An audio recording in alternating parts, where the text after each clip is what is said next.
अध्याय 4।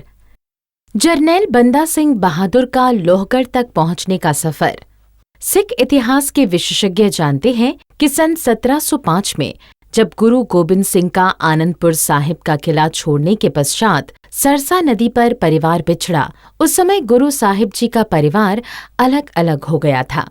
माता गुजरी जी और छोटे साहिबजादे बाबा जोरावर सिंह व बाबा फतेह सिंह को सरहिंद में नवाब वजीर खान ने शहीद करवा दिया था। गुरु साहिब के बड़े बेटे साहिबजादा अजीत सिंह व साहिबजादा जुझार सिंह जी चमकौर की गढ़ी में दुश्मनों के साथ युद्ध करते हुए शहीद हो गए थे। सन 1705 में गुरु साहिब जी ने दयालपुरा भाई का दीना कांगड़ किला लोहगढ़ से एक पत्र औरंगजेब के भाई दया सिंह के हाथ भेजा, जिसको सिख इतिहास में जीत की चिट्ठी के नाम से याद किया जाता है और बाद में यह चिट्ठी जफरनामा नाम से प्रचलित हुई।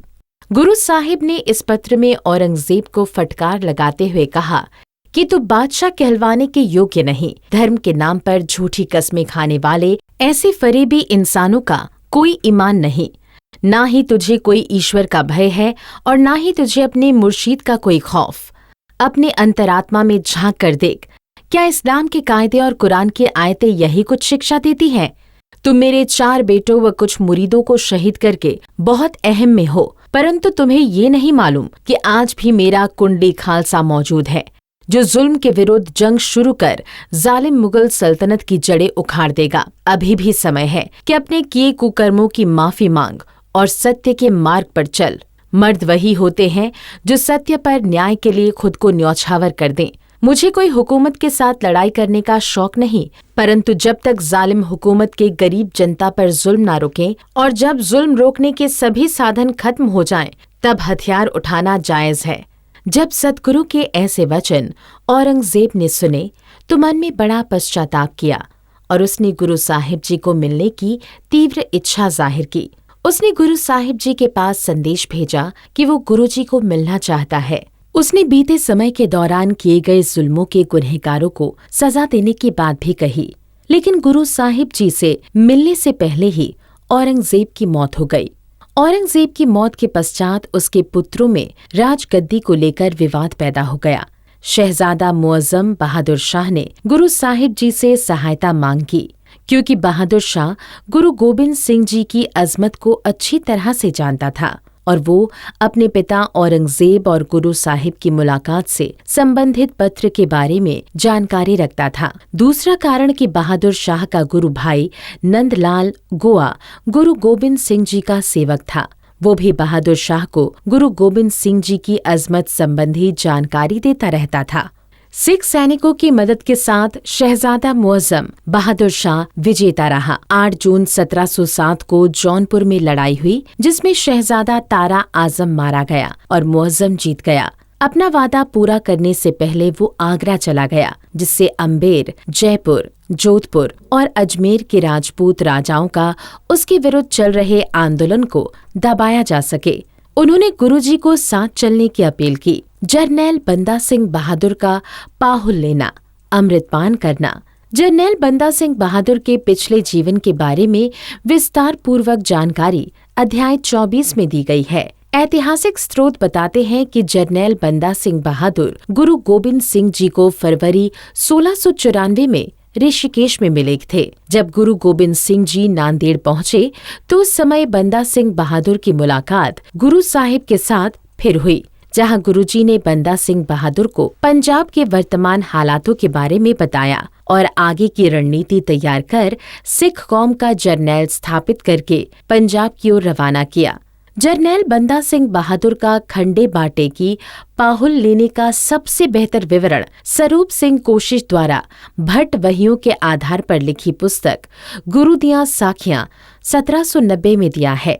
इसके अतिरिक्त मिर्जा मुबारकुल्ला इरादत खान की तारीख़ इरादत खान 1714, मोहम्मद अली खान अंसारी की तारीख़ मुज़फ़्फ़री 1788, गुलाम हुसैन की सियारुल मुताखरीन 1836, अलीउद्दीन मुफ्ती की इबारतनामा 1854, गणेश दास वढेरा की चारे बागे पंजाब 1855, कन्हैया लाल की तारीख़ पंजाब 1881, अहमद शाह बटालिया की किताब हिंद 1885, मोहम्मद लतीफ की तारीख पंजाब, एलियट एंड डाउनसन की history of India and told by it's historians जैसी फारसी दस्तावेजों में भी जरनैल बंदा सिंह बहादुर के खंडे बाटे की पाहुल लेने का उल्लेख है।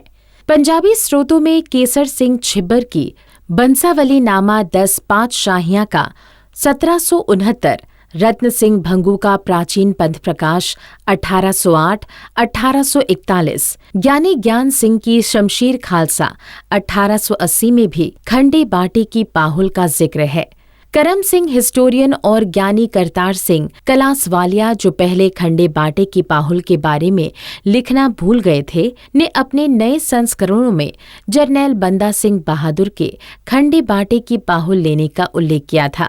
जिन अन्य लेखकों ने भी बंदा सिंह बहादुर के पाहुल लेने का उल्लेख किया है, उनमें राधा कृष्ण, गोशाय पंजाब, बेनी प्रसाद, गुरु गोबिंद सिंह, राजा विक्रम सिंह, गुरु गोबिंद सिंह, सुरिंदर शर्मा, गुरु गोबिंद सिंह व अन्य कई शामिल हैं।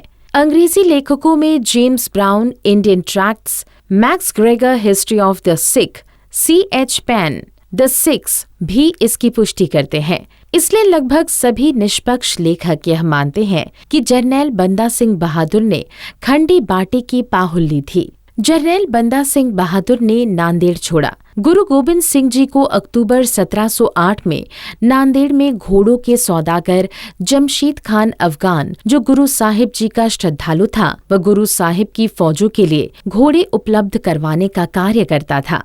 उन्होंने आराम फरमाते समय गुरु साहिब जी को धोखे से खंजर से वार करके शहीद कर दिया था। 2 दिन पहले ही गुरु साहिब ने जरनैल बंदा सिंह बहादुर को नांदेड़ छोड़कर पंजाब की तरफ कूच करने का आदेश दिया था। जरनैल बंदा सिंह बहादुर के नेतृत्व में सिख फौज वणजारों के वेश में भाई भगवंत सिंह, कुंवर सिंह, बात सिंह, रण सिंह, राम सिंह, विनोद सिंह, काहन सिंह मुखी सिखों के साथ भंगेश्वरी के टांडे सहित 4 अक्टूबर 1708 को नांदेड़ से पंजाब की तरफ कूच किया।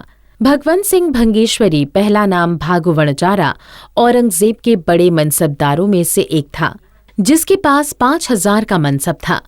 गुरुजी ने बंदा सिंह बहादुर को गात्रे की तेग या किरपान, खालसे का निशान साहिब, एक नगाड़ा और 5 तीर भी दिए व संगतों के नाम एक हुक्मनामा, गुरु की चिट्ठी, जिसमें मुखी सिखों के नाम हुक्म था कि वो बंदा सिंह बहादुर का तन मन धन से साथ दें। जरनैल बंदा सिंह बहादुर महाराष्ट्र से खानदेश यानी बुरहानपुर, सागर मध्य प्रदेश से होते हुए मंदसौर, अजमेर, फुलेरा, चुरू, भरतपुर इत्यादि में पड़ाव करते हुए लगभग 1 वर्ष में 1500 किलोमीटर फासला तय कर जरनैल बंदा सिंह बहादुर बांगर देश में परगना खरखौदा के इलाके में पहुंचा। जरनैल बंदा सिंह बहादुर ने खरखौदा परगना के गांव के बीच वाले जंगल में, जहां निकट ही दादा घोड़ा नाम का बड़ा तालाब था, अपना पड़ाव किया। तब यह इलाका घना जंगल होने के कारण काफी हद तक महफूज था। बांगर देश हरियाणा पहुंचे। जरनैल बंदा सिंह बहादुर हरियाणा में नारनौल के रास्ते होते हुए भिवानी, जिंद, हिसार, हांसी इत्यादि इलाकों के प्रमुख सिखों को खत भेजकर गुरु साहिब का पैगाम दिया और हथियारबंद होकर इकट्ठे होने के लिए कहा। टोहाना स्थित भाई लखी शाह वणजारे की बावड़ी व किले से मालवे के सिखों को अपने साधन इकट्ठे करने की चिट्ठियां लिखी गईं और युद्ध की तैयारी करने को कहा गया। यह संदेश पहुंचाने का कार्य वणजारे सिख कर रहे थे और हजारों की तादाद में जिंद के जंगल में सिख फौजें मौजूद थी। अक्टूबर 1709 में जरनैल बंदा सिंह बहादुर ने दिल्ली के नजदीक सोनीपत परगना पर हमला कर दिया। यहाँ का फौजदार सिख फौज की तैयारी देखकर मुकाबला करने के बजाय डरता हुआ नगर छोड़ दिल्ली को भाग गया। सिख फौज ने सोनीपत परगना का शाही खजाना, घोड़े और हथियार कब्जे में ले लिए और सोनीपत को अपने अधिकार में लेकर सिख फौजें अगले पड़ाव के लिए रवाना हुई। आधिकारिक तौर पर सिख मोर्चा सोनीपत में स्थित खंडा शेरी में लगाया गया था और यहाँ से ही जरनैल बंदा सिंह बहादुर ने मुगलों के खिलाफ युद्ध का आगाज किया था। कैथल की शाही खजाने पर कब्जा। जिंद के जंगलों से हजारों की तादाद में सिख फौजें कैथल की तरफ कूच करने लगी और इन्हीं दिनों जरनैल बंदा सिंह बहादुर को जानकारी मिली कि एक फौजी दस्ता मुगल सरकार का शाही खजाना लेकर दिल्ली जा रहा है। उस समय पर वह कैथल से 20 किलोमीटर दूर बहूण भूण गांव में पड़ाव कर रहा है। यह पता चलने पर सिखों का जत्था बहूण गांव की ओर चल पड़ा। शाही खजाना लेकर आ रहे अमले पर हमला कर दिया। शाही मुगल फौजी सिखों के अचानक हमले से डरकर भाग गए और खजाना सिखों के हाथ आ गया। यहाँ से भागे मुगल फौजियों ने कैथल जाकर वहाँ के आमिल छोटा फौजदार को खबर की। कैथल का आमिल हिंदू था, परंतु वह मुगलों का वफादार था। मुगलों को अपनी वफादारी दिखाने के लिए वो अपने साथियों को लेकर वहाँ पहुंचा। कैथल के फौजी जत्थों के आने की खबर सिखों को पहले ही मिल गई थी। जब मुगल फौजी नजदीक आए तो सिखों ने अचानक हमला कर दिया। सिखों के इस अचानक हमले के दौरान बहुत से शाही मुगल सिपाही मारे गए। मुगलों का आमिर स्वयं सिखों के घेरे में आ गया। उसने सिखों की ताकत देखकर हथियार फेंक दिए। उसने सिखों की अधीनगी स्वीकार करते हुए जान बख्शने की अपील की।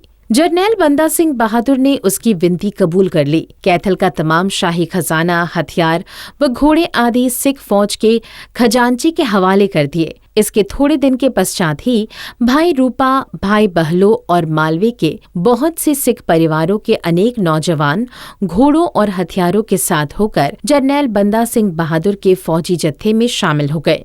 कुछ ही दिनों में यह संख्या काफी बढ़ गई। जरनैल बंदा सिंह बहादुर ने सिखों को बताया कि हमारी सबसे बड़ी कार्यवाही समाना पर होगी। सिख फौजों की समाना पर जीत। किसी समय में समाना मालवा और बांगर देश की राजधानी रही थी। 1360 में फिरोज शाह तुगलक ने समाना की जगह सरहिंद को राजधानी बना दिया, लेकिन समाना नगर की शानो शौकत कम नहीं हुई। इसके बाद सन 1709 में भी इसके 9 परगने थे। अभी भी बहुत सैयद वजीर यहीं पर ही रहते थे। ऐसे लोग सैकड़ों की संख्या में थे। इनमें से 22 उमरा यानी अमीर तो वो थे जिनको निजी पालकियों में आने जाने का हक हासिल था। इन सभी की हवेलियां किले जैसी थीं। यहाँ का मुख्य किला भी बहुत मजबूत था तथा इसकी दीवार का एक हिस्सा आज भी मौजूद है। समाना के इस बड़े किले में मुगल फौजों की संख्या काफी रहती थी। वहां के फौजदार को कभी भी किसी के हमले की आशा नहीं थी।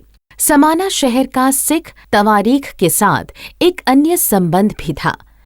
11 नवंबर 1675 को चांदनी चौक दिल्ली में गुरु तेग बहादुर साहिब का सिर धड़ से जुदा करने वाला जल्लाद सैयद जलालुद्दीन भी यहीं का था। गुरु गोबिंद सिंह जी के दोनों छोटे साहिबजादों को भी इसी शहर के जल्लादों सैयद साशल बेग और बाशल बेग ने ही 12 दिसंबर 1705 को कत्ल किया था। आनंदपुर साहिब में 4 दिसंबर 1705 के दिन गुरु साहिब जी को बादशाह की नकली चिट्ठी पहुंचाने वाला सैयद अली हुसैन भी यहाँ का था। सिख इसको जल्लादों का शहर कहकर याद करते थे। इस कारण भी जरनैल बंदा सिंह बहादुर ने सबसे पहले जो उनकी पनाहगाह से 90 किलोमीटर दूर था, जालिमों को सजा देने का निर्णय लिया। पहवा और गुला चिकाक के जंगलों में गुरु नानक साहिब के समय से ही किलाबंदी की तैयारी शुरू कर दी गई थी और इन जंगलों में आज भी किलों के पुरातत्व अवशेष मौजूद हैं। अच्छी तरह प्रशिक्षित और शस्त्रों से सुसज्जित सिख फौजों ने स्योसर के वन क्षेत्र में रहकर नवंबर 1709 में समाना पर आक्रमण किया। समाना सैयदों का शहर था जिसमें 22 उमरा रहते थे। वह बहुत समृद्ध और अभिजात वर्ग के लोग थे। इस शहर के चारों ओर बड़ी किलेबंदी थी। यहाँ मुगलों की बड़ी सेना तैनात थी जिनके पास उस समय के सबसे अच्छे हथियार थे। सिख सेनाएं गड़ी नाजीर में एकत्रित हुई जो समाना शहर के बाहर था। यहाँ पीर भीखन शाह, हाफिज अल्लाह और गुलाम मोहम्मद बख्श ने सिख फौजों की सहायता की। कुछ ही घंटों के अंदर सभी मुगल सैनिक मारे गए।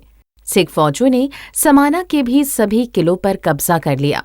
मुगल फौजों ने काफी मुकाबला किया, परंतु कुछ ही घंटों में नगर और इसके किले सिख सिपाहियों के अधीन हो चुके थे।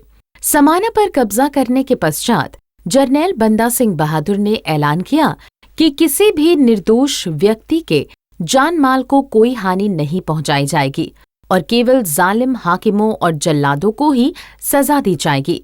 स्थानीय लोगों में ज्यादातर मुसलमान किसान ही थे, जो जमीनों के मालिक नहीं थे बल्कि मुजारे थे। वह मुगल और जल्लाद सैयद जागीरदारों से बहुत दुखी थे। इसी कारण उनको जागीरदारों और अमीरों के साथ कोई हमदर्दी नहीं थी। इन किसानों ने सिख फौजों को जालिम हाकिमों के बारे में जानकारी दी। इनसे जानकारी हासिल करके सिख फौजों ने अमीरों, वजीरों और जल्लादों की किलानुमा हवेलियां और घरों की निशानदेही कर घेरा डाल दिया। सिखों द्वारा घिरे देख जालिम हाकिमों ने खुद को बचाने के लिए हवेलियों के बाहर आग लगवा दी, ताकि सिख सिपाही अंदर न आ सकें। उन्होंने अपनी हवेलियां और किलों में से सिखों पर गोलीबारी व आग के गोले फेंकने शुरू कर दिए। सिख इस खतरनाक हमलों के बावजूद डटे रहे। अंत में अपने ही बचाव के लिए लगाई आग की चपेट में आकर अनेक सैयद मुगल अंदर ही जलकर मर गए, और जो आग से बचने के लिए हथियार लेकर बाहर निकले, वह सिख फौजी की तलवारों और नेजों का शिकार बन गए। सुबह से लेकर शाम तक समाना की गलियों में जबरदस्त लड़ाई चलती रही। कई मुगल और सैयद तो शिद्दत से लड़े, परंतु अंततः मारे गए। अभी शाम पूरी तरह ढली नहीं थी कि सिखों का मुकाबला करने वाले सभी जल्लाद, जालिम हाकिम व मुगल फौजी खत्म हो चुके थे या शहर छोड़कर भाग चुके थे। सिखों ने किसी भी औरत, बूढ़े और बच्चे को हानि नहीं पहुंचाई व न ही किसी निहत्थे पर वार किया। इसके अलावा सिखों ने कभी किसी भी मस्जिद पर हमला नहीं किया था, क्योंकि सिखों की यह लड़ाई इस्लाम के विरुद्ध नहीं थी बल्कि जुल्म के विरुद्ध थी। इस कारण आज भी समाना में उस समय की दर्जनों मस्जिदें, मकबरे और अन्य इमारतें मौजूद हैं। रात्रि होने से पहले समाना सिख फौजों के अधीन आ चुका था।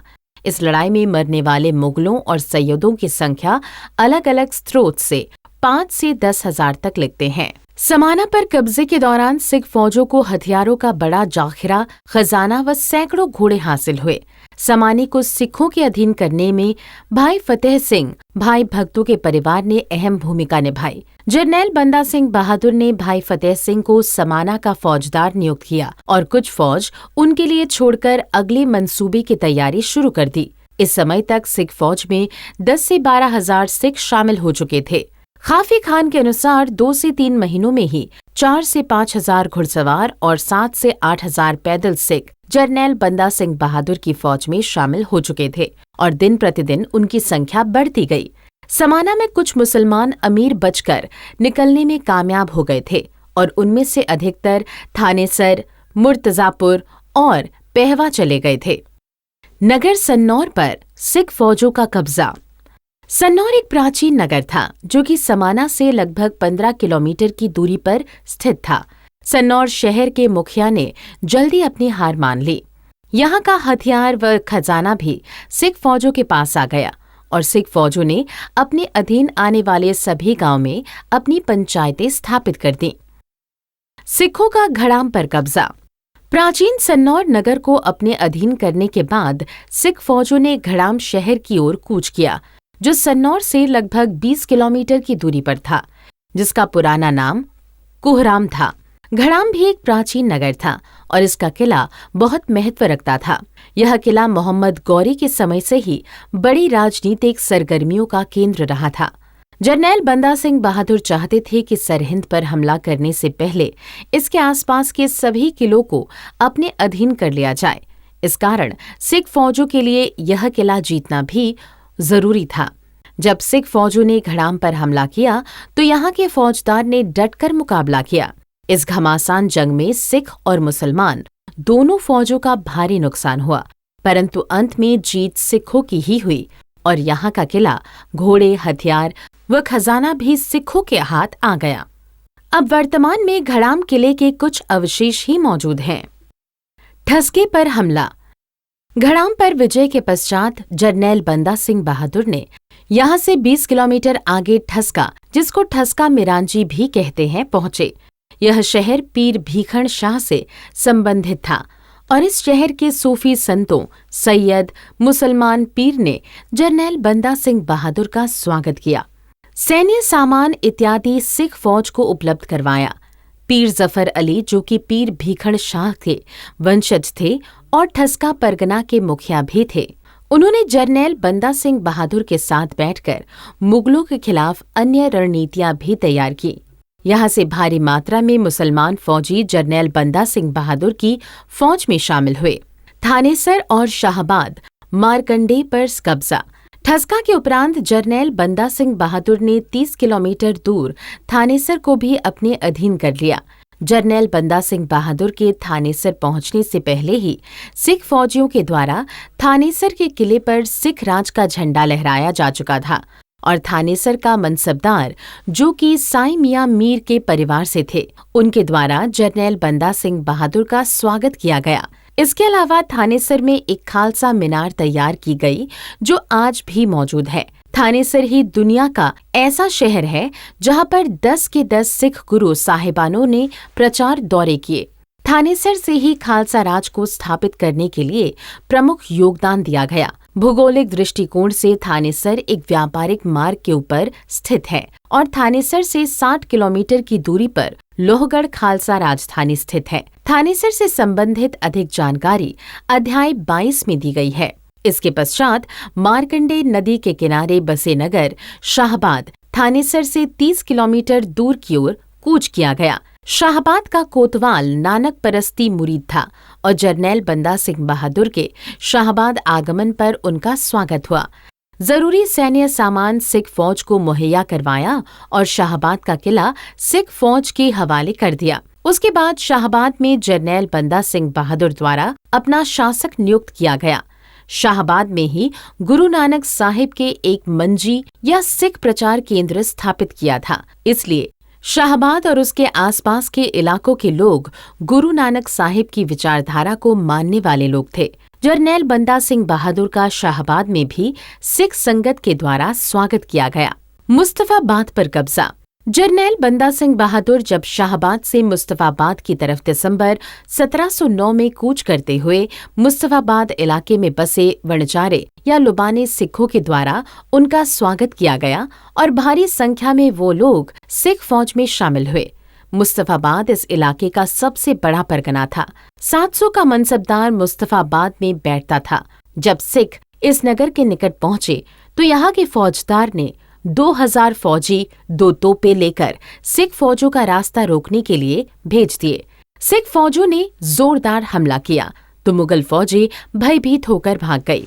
वह जाते समय तोप भी पीछे छोड़ गई, जो सिख फौजों ने कब्जे में ले ली। इसके पश्चात सिख फौजों ने इस नगर में हाकिमों और अमीरों के खजाने, हथियार व घोड़ों आदि को अपने अधीन कर लिया और यहाँ पर अपना किलेदार नियुक्त कर दिया। दामला किले पर सिख फौजों का कब्जा। मुगल फौज के 500 अफगान पठान एक मजबूत किले में रहते थे।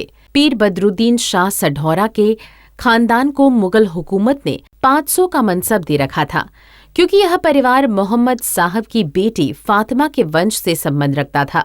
भगानी के युद्ध में इन पठानों ने गुरु गोबिंद सिंह जी महाराज से युद्ध किया था। पीर बदरुद्दीन शाह को धोखा भी दिया था। जरनैल बंदा सिंह बहादुर ने इन 500 पठानों को सजाए मौत दी व किले पर कब्जा कर लिया। कुंजपुरा पर हमला।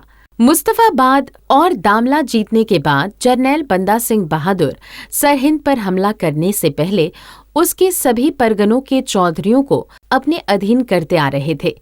उन्हीं दिनों वजीर खान यानी सूबेदार सरहिंद का एक जासूस सिख फौजों की सूचना लेता पकड़ा गया। सिखों ने उसे मारने की जगह जरनैल बंदा सिंह बहादुर के हवाले किया। जरनैल बंदा सिंह बहादुर ने उसके हाथ वजीर खान को पैगाम भेजा कि अब खालसा फौजें सरहिंद पर हमला करने की तैयारी में हैं। सिखों ने ये भी कहा कि इससे पहले उसके जद्दी पुश्तैनी गांव कुंजपुरा पर भी हमला करेंगे। जब सिखों ने ठस्का पर विजय प्राप्त कर ली तो वजीर खान को यकीन आ गया था कि अब सिख उसके गांव कुंजपुरा यानी मुस्तफाबाद से 75 किलोमीटर, करनाल से 13 किलोमीटर दूरी पर जरूर हमला करेंगे। कुंजपुरा मुगलों की कोतवाली थी और यमुना के किनारे कुंजपुरा स्थित एक मजबूत किला मौजूद था। कुंजपुरा का किला जीतने के लिए जरनैल बंदा सिंह बहादुर को ज्यादा मशक्कत नहीं करनी पड़ी, क्योंकि कुंजपुरा के नजदीक नेवल गांव सिक्खी का बड़ा केंद्र था और आज भी नेवल में भाई लखी शाह वणजारे के कुएं मौजूद हैं। इसके अतिरिक्त वर्तमान करनाल शहर के बीचों बीच सिखों का एक किला मुरादगढ़ भी मौजूद था। जहां भारी मात्रा में सिख फौज मौजूद थी। इसके अलावा फूसगढ़, शामगढ़ इत्यादि किले मौजूद थे। करनाल में कई सूफी संत रहते थे जो कि सिख विचारधारा से सहमत थे। केवल शाह कलंदर ही एक मुस्लिम पीर था जो कि जालिम हुकूमत का वफादार था।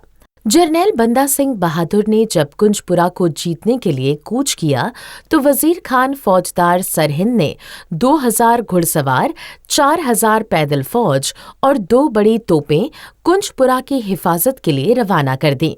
परंतु वजीर खान की भेजी हुई फौज कुंजपुरा न पहुंच पाई। इस फौज को अंबाला शाहबाद के बीच में मार गिराया गया। इस जंग के बाद सिख फौजों को 2 तोपें व भारी मात्रा में हथियार भी मिले। कपूरी के कदमुद्दीन का खात्मा। पुआध के इन इलाकों में सढौरा से 13 किलोमीटर दूरी पर कपूरी नाम का एक नगर था। इसका हाकिम कदमुद्दीन था। वो अमानुल्लाह का पुत्र था जो औरंगजेब के समय गुजरात का फौजदार था। कदमुद्दीन भी एक जालिम और अय्याश व्यक्ति था।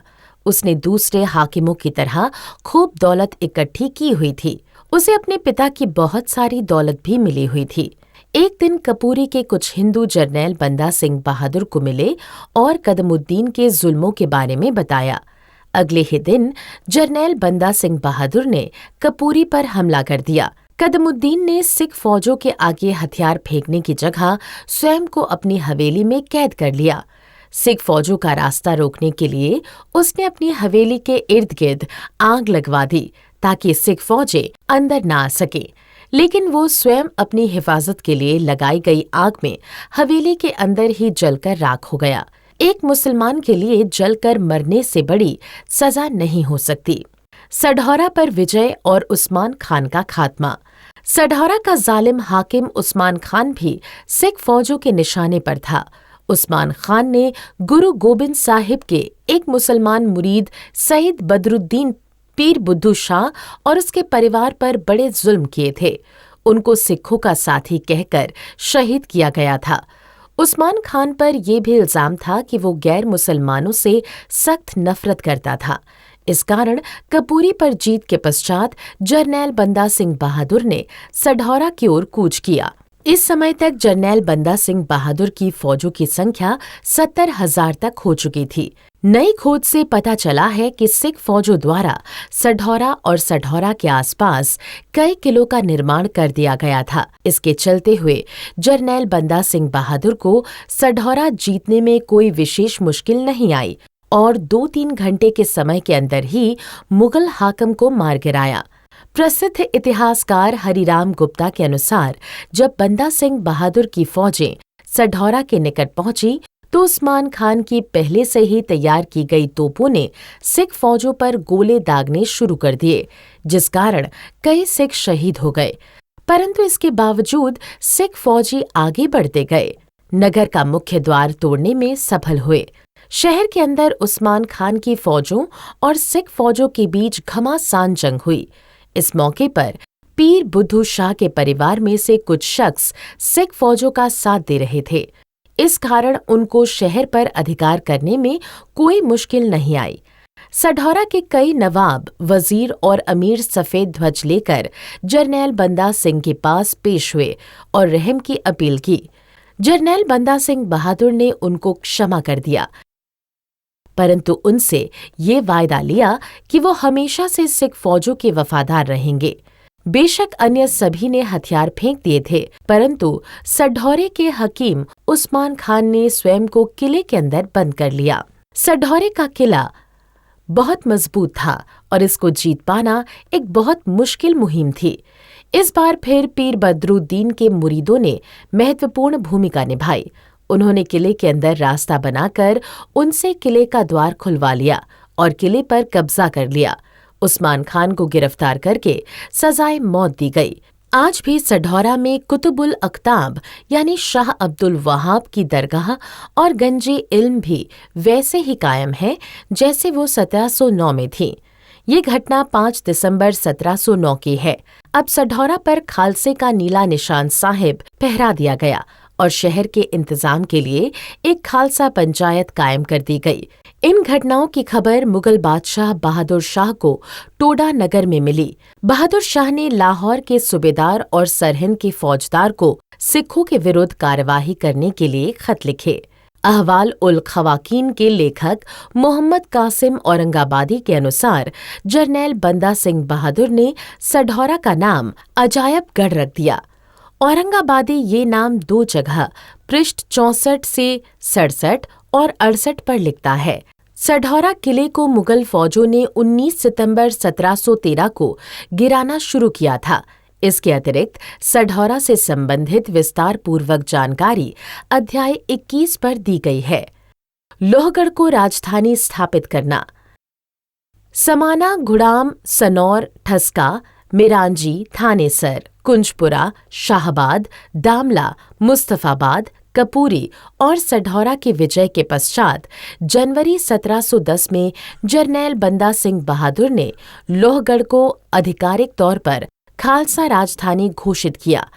लोहगढ़ सढौरा से 20 किलोमीटर की दूरी पर शिवालिक की पहाड़ियों में सोम नदी के नीचे एक गांव है। यहाँ सिखों का एक बहुत बड़ा किला था। जरनैल बंदा सिंह बहादुर ने इस किले में दीवारें, बुर्ज और मोर्चे बनाकर इसको और ज्यादा महफूज बना लिया। उन्होंने खजाना, हथियारों, अनाज इत्यादि की संभाल के लिए इमारतें बनवाई। ऐसे ही उन फौजियों जिनके साथ परिवार भी थे के रहने के लिए मकान भी बनवाए। इसके पश्चात सारा खजाना, हथियार और काफी मात्रा में अनाज भी इस किले में लाया गया। ये किला दर्जनों पहाड़ों, खोलों व जंगलों से घिरा हुआ था। इस कारण इस पर हमला करके विजय पाना आसान नहीं था। लोहगढ़ के इलाके को दाबर भी लिखा जाता है। दाबर लफ्ज सबसे पहले इरादत खान ने तारीख़ इरादत खानी में इस्तेमाल किया है। नई पुरातात्विक खोज के अनुसार लोहगढ़ किले के दक्षिण हिस्से में समतल भूमि पर खेती होती है। उत्तर की ओर ऊंचे पहाड़ और जंगल हैं। पूर्व और पश्चिम की ओर घनी झाड़ियों वाले जंगल हैं। दाबर के इलाकों में वणजारों की भूमिका। दाबर इलाके के गांव का मालिक एक सिख भाई लखीराय वणजारा था, जो उस समय एशिया का सबसे बड़ा वणजारा यानी व्यापारी था। लखीराय के व्यापार में हजारों मुलाजिम कार्यरत थे। यह सभी सिख थे।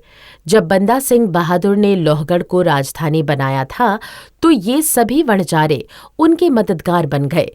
कुछ उनकी फौज का हिस्सा बन गए थे, कुछ उनको खाना, हथियार और अन्य सामान उपलब्ध करवाते थे और कुछ मुगल सरकार और फौज की सूचनाओं को लाने का कार्य करते थे।